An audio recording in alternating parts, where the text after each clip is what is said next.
নমস্কার, সুপ্রভাত। আজ বিহার ভ্রমণের আমার দ্বিতীয় দিন। আজকে বেরিয়ে পড়েছি গয়া থেকে বুদ্ধগয়া। একটা টোটোতে করে আমি চলে এলাম বাইপাস মোড়।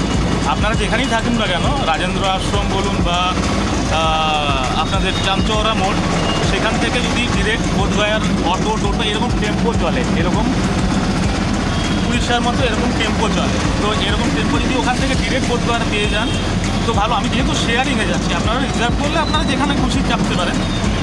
এবার যদি ওখান থেকে ডিরেক্ট পেয়ে যান তো ওয়েল অ্যান্ড গুড। যদি না পান তাহলে এই অক্ষয় বটের পরে যে বাইপাস পড়ে, আপনারা বলবেন বাইপাসে নামবো।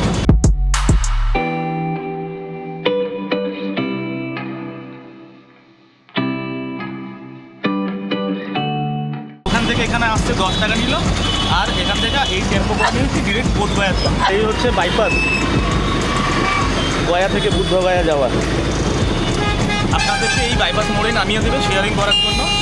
এখান থেকে আপনারা টেম্পো পেয়ে যান। ভাইয়া কিরায়া কিतना है इधर से? 20 रुपया। তো 20 টাকা নেবে এখান থেকে। চলুন বোধগয়া গিয়ে কথা হচ্ছে।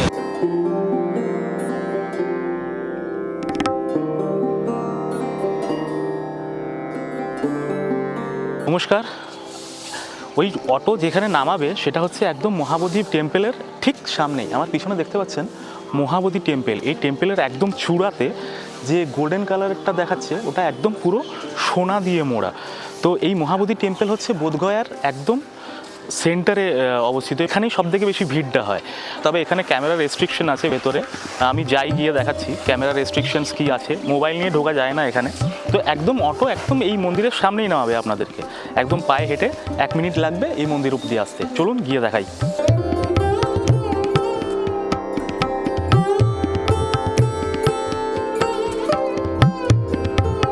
তো যেমনটা বলছিলাম, এখানে ক্যামেরা এবং মোবাইল, কোনো ইলেকট্রনিক্স ডিভাইস নিয়ে ভেতরে ঢোকা যাবে না। তো ক্যামেরা মোবাইলটা আমি ওখানে জমা দিয়ে দিলাম, ওটা নিঃশুল্ক।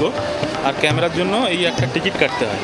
এখানে টিকিটটা কেটে আমি এবার ভেতর দিকে যাব, কেননা আপনাদেরকে তাছাড়া দেখাতে পারবো না। 300 টাকা এই আমার যে DJI Action 5 Pro, এটার জন্য 300 টাকা নিল।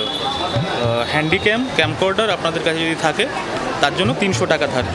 আর এমনি স্টিল ক্যামেরা যদি থাকে তার জন্য 100 টাকা এখানে দেওয়াও আছে। আপনারা আমার পিছনে দেখতে পাচ্ছেন।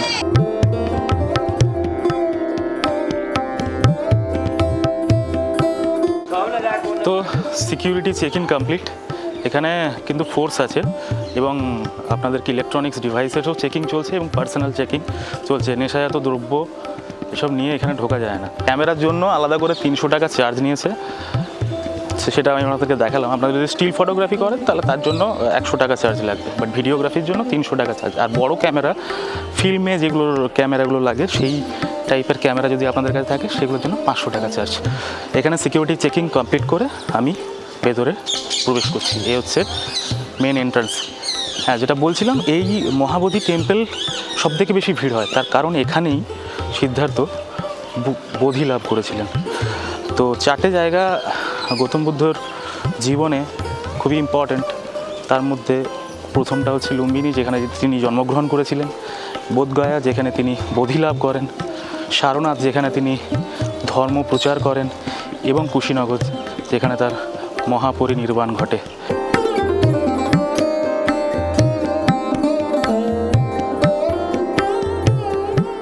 তো তার মধ্যে আজকে সবথেকে ইম্পর্ট্যান্ট জায়গা বোধগয়াতে আমি আপনাদেরকে ঘোরাতে নিয়ে এসেছি।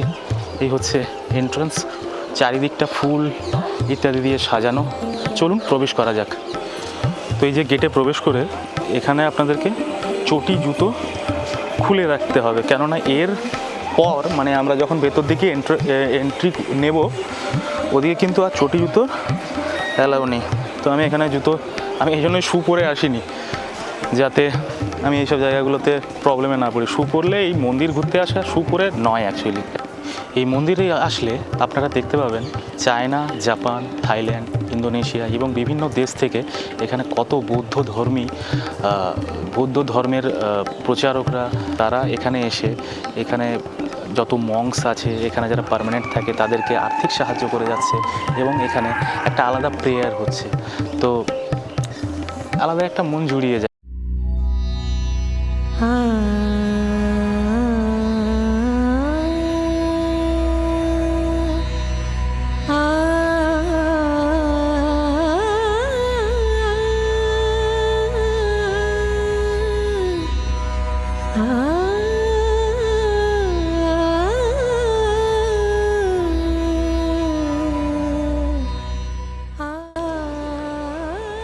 হলো মন্দিরের আসল চূড়া। একদম উপরে ওই যে গোল্ডেন কালার একটা দেখাচ্ছে, ওটা হচ্ছে পুরো অরিজিনাল গোল্ডের। হ্যাঁ, তো এটা প্রায় 50 মিটারের কাছাকাছি উঁচু, এবং ওপরের যে সোনাটা আছে সেটা মানে মতবিরোধে আর কি 200-250 কেজির মতো সোনা ওই উপরটাতে মানে রাখা হয়েছে মন্দিরের চূড়ায়, যেটা দিয়েছিল থাইল্যান্ডের রাজা। ওই সোনাটা এই মন্দিরের জন্য গিফট করেছিল। पहले जंगलात था। हाँ जंगल था ये। जंगल था, एना ही गाढ़ा भी था, जंगलात में। जंगल था। हाँ। ऐसा नहीं कि हमारा कहेंगे वैशाली में क्या है, वैशाली में महावीर जी हैं, महावीर स्वामी। स्तूपा है बुद्ध का, यही बुद्ध जी का ना स्तूपा। सम्राट अशोक जो है कहीं पर एक स्तूप बना हुआ। जब बुद्ध जी का शरीर खत्म हो गया तो 7 जगह के राजा युद्ध का तैयारी हो गया। क्योंकि हमारा सिवाना में ही हम लाश को ले जाएंगे, हम इसको जला देंगे। नहीं कोई भाई रहता तो कोई कहता नहीं कि आग ही देगा, तो कोई कहता ही देगा, कोई देगा, है ना। तो ऐसे युद्ध का संभावना हो गया। तो कोई बहुत बड़ा विद्वान आया तो जब तक ठीक है हम शांति कायम कर देते हैं। तो कहा किया कि 7 कुद्दी लगा दिया अलग अलग, अब 7 राजा को एक कुद्दी उसको अस्थि को दिया जाता है। अच्छे जलने के बाद बचता है ना, बांट दिया। अभी राजा ले करके कहीं पर एक वो स्तूप बनाया। सम्राट अशोक कहा किया कि वो स्तूप को निकाल के थोड़ा थोड़ा लगा के 84,000 स्तूप के लिए बनाया।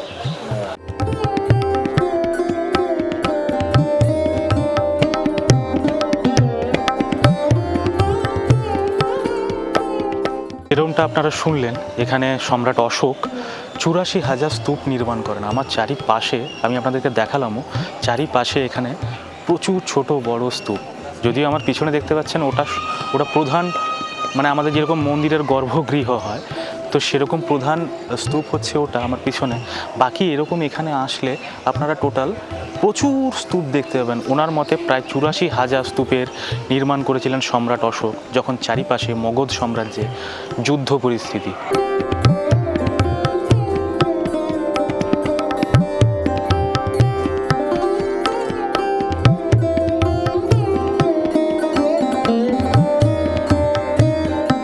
অশোক যখন যুদ্ধর থেকে বিরত থাকতে চাইছেন, শান্তি ফেরাতে চাইছেন মগধ রাজ্যে, তখন তিনি এখানে বৌদ্ধ ধর্মের প্রচার করেন।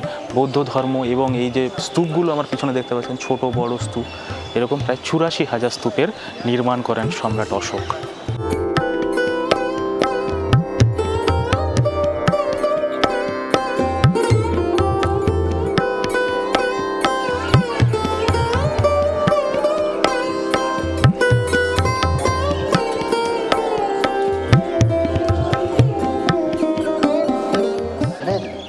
පින්වතුනි මේක ධනයත් එක්ක බලයත් එක්ක තියෙන ගමනක් නෙමෙයි. ඕන තරම් ධනය තිබ්බට ඕන තරම් බලය තිබ්බට මේ ස්ථාන වලට එන්න තියා දුරින්දන්වත් බලන්න බෑ. පෙර සංසාරේ මහා කුසලයක් තිබේ නැත්තම්. මොකද පින්වතුනි බුදු කෙනෙක් පහළ වෙන මේ බුදුකරයා මේ බුදුරජාණන් වහන්සේ සියලු මාරයන් පරදවලා ඒ උතුම් බුද්ධ රාජ්‍යත්වය අවබෝධ කරගන්නවා.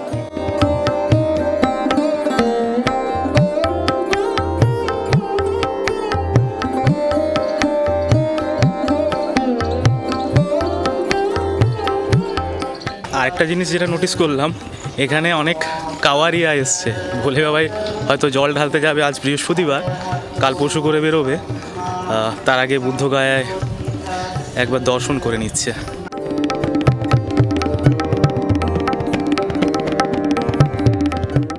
দেখুন, এটা মন্দিরে প্রবেশ করার রাস্তা। সবাই এখান থেকেই প্রবেশ করেছেন। মন্দিরের ভেতর ফটোগ্রাফি করা চলবে না, তো আমি এখান থেকেই যতটুকু আমার ক্যামেরায় জুম হচ্ছে আমি আপনাদেরকে গৌতম বুদ্ধর মূর্তিটা এখান থেকেই দেখিয়ে দিচ্ছি।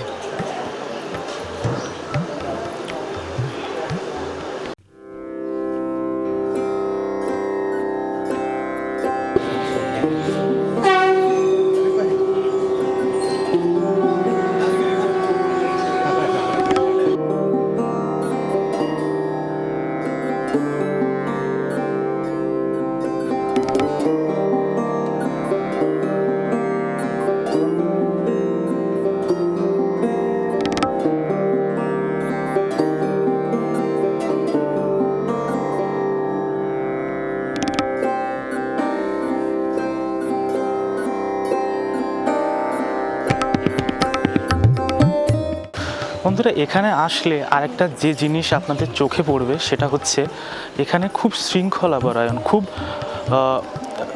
আমি আপনাদেরকে দেখালাম একটা সবাই এখানে লাইন দিয়ে একটা কিউতে হাঁটছে। তো আমার মনে হয় সব ধর্মেরই এরকম একটা শৃঙ্খলা থাকা উচিত। আমি যেটা এখানে নোটিস করলাম সেটা হচ্ছে পিস, শান্তি, একটা আলাদাই প্রশান্তি এখানে এসে। চলুন এবার, যেহেতু হাতে সময় কম, এখানে আসলে তো থাকতেই ইচ্ছে করে। পুজো দেওয়ার ভিড় নেই, নেই কোনো ভণ্ডদের ডাকাডাকি। দারুণ লাগলো বোধগয়ার এই মহাবোধি টেম্পল। এবার এখান থেকে এক্সিট নিয়ে নেবো আমি। চলুন জুতোটা পরে নেওয়া যাক। তো বন্ধুরা, এই মহাবোধি টেম্পলের থেকে বেরিয়ে এত ঘেমে গেছি, একটা জলের বোতল নিলাম ছোটো, একটা চা, আর তার সাথে এখানে দেখুন এই মিষ্টিটা, যে তিলের, এটা আমি গয়া, বুদ্ধগয়ায় এটা খুব প্রসিদ্ধ। আমি জানি না বিহারে এই মিষ্টিটা খুবই প্রসিদ্ধ।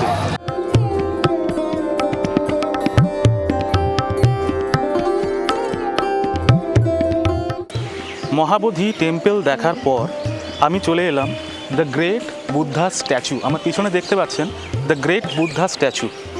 এই স্ট্যাচুটায় আসতে আপনাদেরকে ওই 1.5-2 কিলোমিটারের মতো আসতে হবে। আমি একটা টোটো ভাড়া করলাম, আমি একটা টোটো রিজার্ভ করে নিলাম। অ্যাকচুয়ালি এখানে 3-4 কিলোমিটারের মধ্যে প্রত্যেকটা মন্দির এই এরিয়াটার মধ্যে আছে। এই রোদের মধ্যে হাঁটতে খুব একটা ভালো লাগছে না বলে আমি রিজার্ভ করে নিলাম। বাকি আপনারা 10 টাকা দিয়ে ওখান থেকে টোটো করে এই জায়গায় চলে আসতে পারেন। কি সুন্দর এবং অপরূপ লাগছে দ্য গ্রেট বুদ্ধা স্ট্যাচু।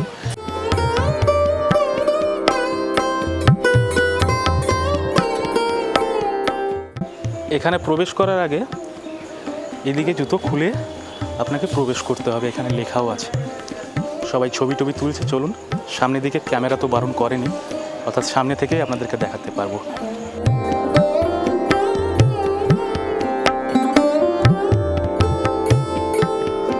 আমার পিছনে দেখতে পাচ্ছেন 80 ফুটের এই the great Lord Buddha statue.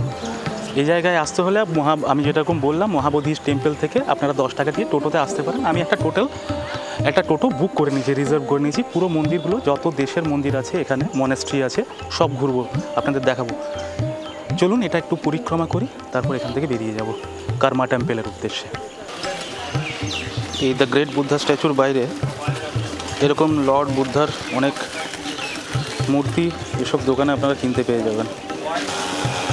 এবার চলে এলাম জাপানের মনাস্ট্রির অনুকরণে তৈরি দাইজোকোম মনাস্ট্রি। এটা একদম দ্য গ্রেট বুদ্ধা স্ট্যাচুর পাশেই। এই মনাস্ট্রিটা জাপানের মনাস্ট্রির অনুকরণে তৈরি। চলুন একটু দর্শন করে আসি উপর থেকে।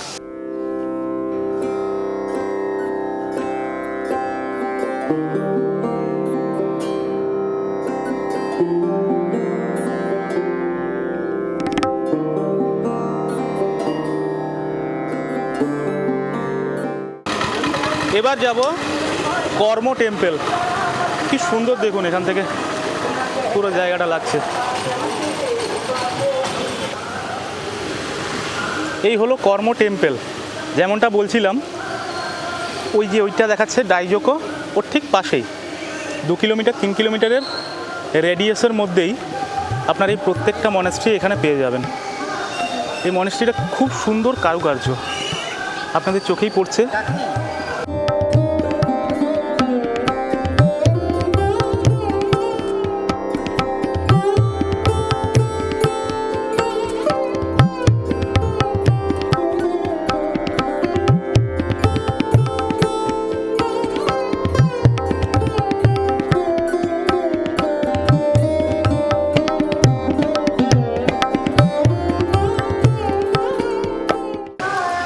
ঠিক যেমন পাহাড়ের ওই মনাস্ট্রিগুলো দেখতে হয়, অনেকটা সেরকমই এই কর্ম টেম্পল। আর যেমনটা বলছিলাম, এখানে কাওয়ারিয়ার দর্শন দেখতে পাচ্ছি। সব জল ঢালতে যাওয়ার আগে এখানে একবার দর্শন করে যাচ্ছি। এই মেন রোড, আমার টোটো এখানেই আছে, আমি ফোন করে একবার ডেকে নিই। আমার চারপাশে প্রচুর হোটেল, রিসর্ট, কিন্তু এগুলো একটু কস্টলি, মানে টিয়ার 2 টাইপের বলতে পারেন হোটেল এগুলো যতগুলোই আছে। এখন আমরা আরেকটা ডেস্টিনেশনে চলে এসেছি, যার নাম মেটা বুদ্ধারাম টেম্পল।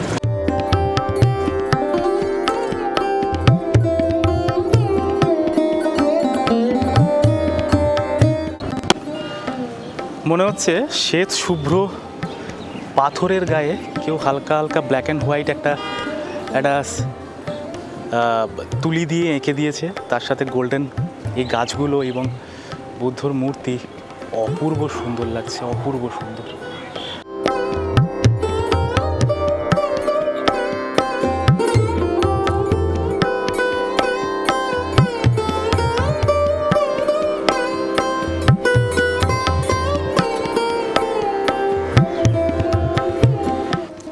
এখন আরেকটা মনেস্ট্রিতে এলাম, এটার নামও কর্মা মনেস্ট্রি। ওটা যেটা দেখালাম কর্মা টেম্পল, খানিকটা সেরকমই। এই যে একদম শান্ত নিরিবিলি।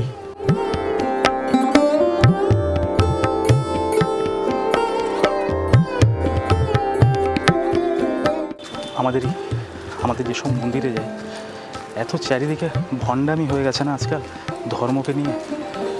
আমি এখানে সেই জিনিসটা দেখতে পাচ্ছি না। কেউ আপনাকে প্রেশার দেবে না, আপনি কিছু ডোনেশন দিন, ডোনেশন বক্স রাখা আছে, আপনি চাইলে অবশ্যই দিতে পারেন। কেউ প্রেশার দেবে না, কেউ পুজো দেওয়ার জন্য আপনাকে বলবে না। একটা আলাদা শান্তি চারিদিকে, খুব সুন্দর লাগছে বুদ্ধগয়া এসে।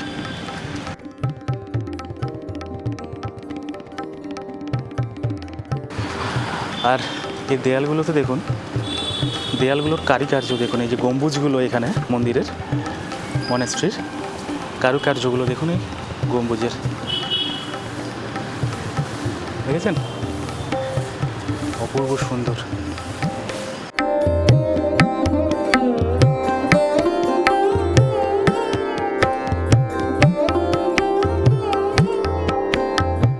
এই ঢাকের মতো এটার সাইজ দেখেছেন? এটাতে যখন বাদ্যযন্ত্র দিয়ে মানে বাজানো হয়, কি অপূর্ব সুন্দরী না লাগে, সত্যি অসাধারণ। এখানে বসে মন্ত্রোচ্চারণ করা হয়, ওনারা যখন মেডিটেশন করেন তখন এখানে বসে মেডিটেশন করেন।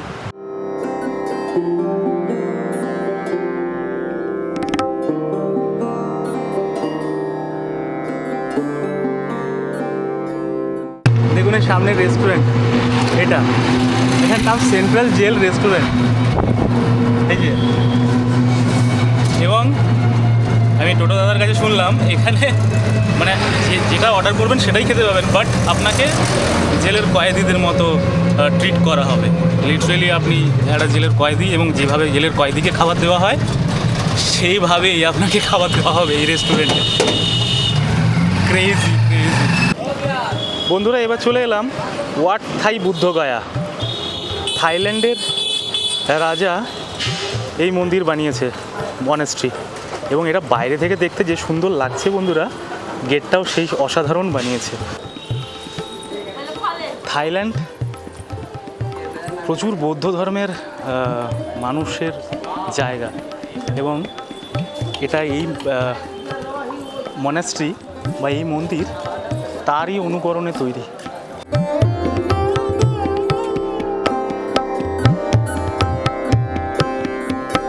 যেমনটা বলছিলাম, কাওয়ারিয়া এখানেও চলে এসছে। ওরাও একটা টোটো রিজার্ভ করেছে। দেখুন কি মন্দিরটা সুন্দর, অপরূপ সুন্দর। ওয়াও।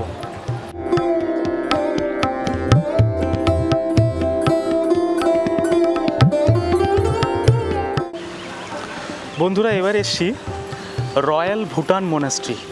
এটা ভুটানের রাজা এই মনেস্ট্রি গড়ে তুলেছিলেন। ভুটানের যেরকম মনেস্ট্রি আছে, ভুটানে গেলে আপনারা দেখতে পারবেন যেরকম পাহাড়ি মনেস্ট্রি আছে, একদম সেই ধাঁচে গড়া এই মনেস্ট্রি। অপূর্ব সুন্দর লাগছে দেখতে, তাই না?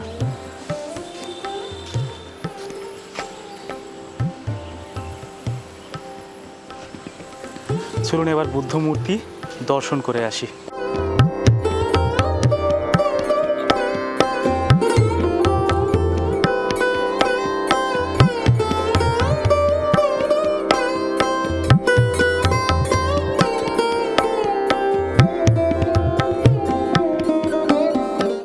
বন্ধুরা, ঘুরতে ঘুরতে আবার এলাম Chinese temple, Mahabodhi Chinese temple.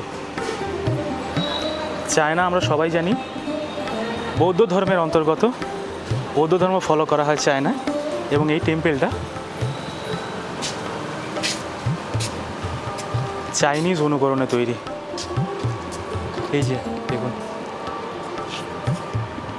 সুন্দর, সিম্পল, শান্ত। চলুন ওপরে ওঠা যাক।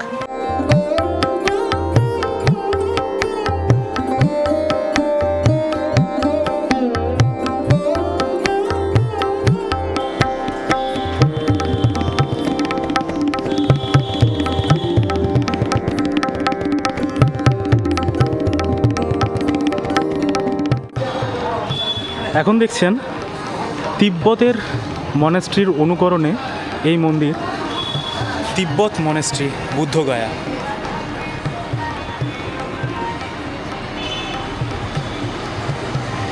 এটা আপনাদের মহাবোধি যে টেম্পল, মহাবোধি টেম্পলের ঠিক পাশেই এই হচ্ছে মন্দির। তো বন্ধুরা, মহাবোধি টেম্পলের ওখান থেকে কচুরি খেয়ে নিলাম। এখানে কচুরির মধ্যে ওই ঘুগনি দিয়ে দেয়, খাস্তা বড় বড় গোল গোল কচুরিগুলো, আর তার মধ্যে একটু চাটনি আর দই। তো 20 টাকা নিল, 2 পিস খেলাম। এবার এখান থেকে যদি আমি টোটো ভাড়া করতে যাই, মানে রিজার্ভ করতে হবে, তাহলে 50-60 টাকা পয়সা নেবে সুজাতা স্তূপা যাওয়ার জন্য। তো আমি এখন র্যাপিডো বুক করেছি। র্যাপিডো দাদা আসছে, বললো 2 কিলোমিটারের রাস্তা, কিন্তু টোটো করতে গেলে আপনাকে 50-60 টাকার কমে কেউই যাবে না। আমি করেছি র্যাপিডো, দেখা যাক আসে কি না। 24 টাকা ভাড়া বলেছে।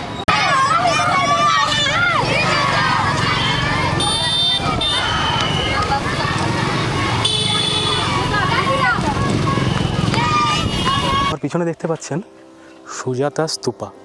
এবার এই সুজাতা স্তূপার সাথে যে ইতিহাসটার কথা আমি আপনাদেরকে বলছিলাম, সেটা হচ্ছে গৌতম বুদ্ধ যখন বোধি লাভ করেন বুদ্ধগয়ায় এসে, তখন ওর শরীর খুব জরাজীর্ণ হয়ে গেছিলো, হাড় কঙ্কাল সার অবস্থা। সেই সময় সুজাতা ওনাকে চাল দুধ দিয়ে তৈরি এক প্রকার পায়েস খাইয়ে ওনার যতটুকু শক্তি ফিরিয়ে আনার চেষ্টা করেন, এবং এর থেকেই বৌদ্ধ ধর্মে সুজাতাকে একটা শ্রদ্ধার জ্ঞাপন করা হয় এবং শ্রদ্ধার চোখে দেখা হয় সুজাতাকে।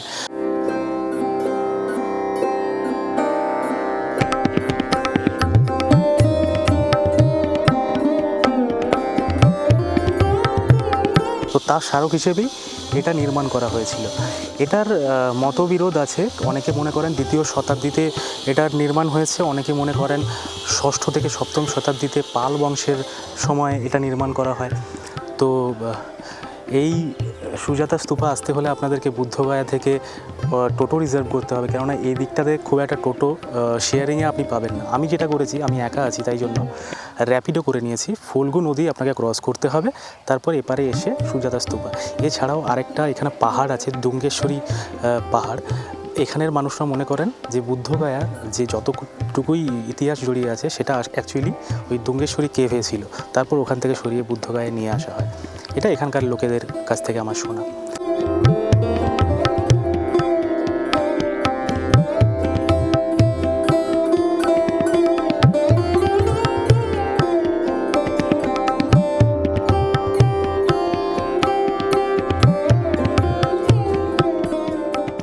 তো এইটা নিয়ে আমার মোটামুটি বুদ্ধগয়া ট্যুর কমপ্লিট হলো। আশা করব এই ভিডিও আপনাদের পছন্দ হয়েছে, আপনাদের মন ছুঁয়েছে। অনেক ইনফরমেশন আমি আমার ইউটিউব চ্যানেলে আপনাদেরকে দেওয়ার চেষ্টা করেছি। আপনারা যদি গয়া সিরিজ না দেখে থাকেন, অবশ্যই গয়া সিরিজটা দেখবেন। আশা করব ওই সিরিজটাও আপনাদের ভালো লাগবে। আর প্লিজ চ্যানেলটা সাবস্ক্রাইব করে দিন। আপনাদের জন্যই এত দূর জার্নি করি, এত আপনারাই উৎসাহ। তো প্লিজ কমেন্ট করে জানাবেন এই পার্টটা আপনাদের কেমন লেগেছে। আর যদি কিছু মিস ইনফরমেশন বা অনেক কিছু ইনফরমেশন তো আমি শেয়ার করেছি, যদি কিছু মনে হয় থাকে যে এই জায়গাটা আমি ভুল বলেছি, সেটা আপনারা কমেন্টে জানাতে পারেন। ধন্যবাদ। চলুন এবার এখান থেকে ডিরেক্ট মোড় হই র্যাপিডো করে, দেন ওখান থেকে আমি আমার ডরমিটরিতে ফিরে যাব, দেন লাঞ্চ করব। চলুন এই ভিডিওটা এখানেই শেষ করলাম। আশা করব এই পর্ব আপনাদের ভালো লেগেছে। ধন্যবাদ।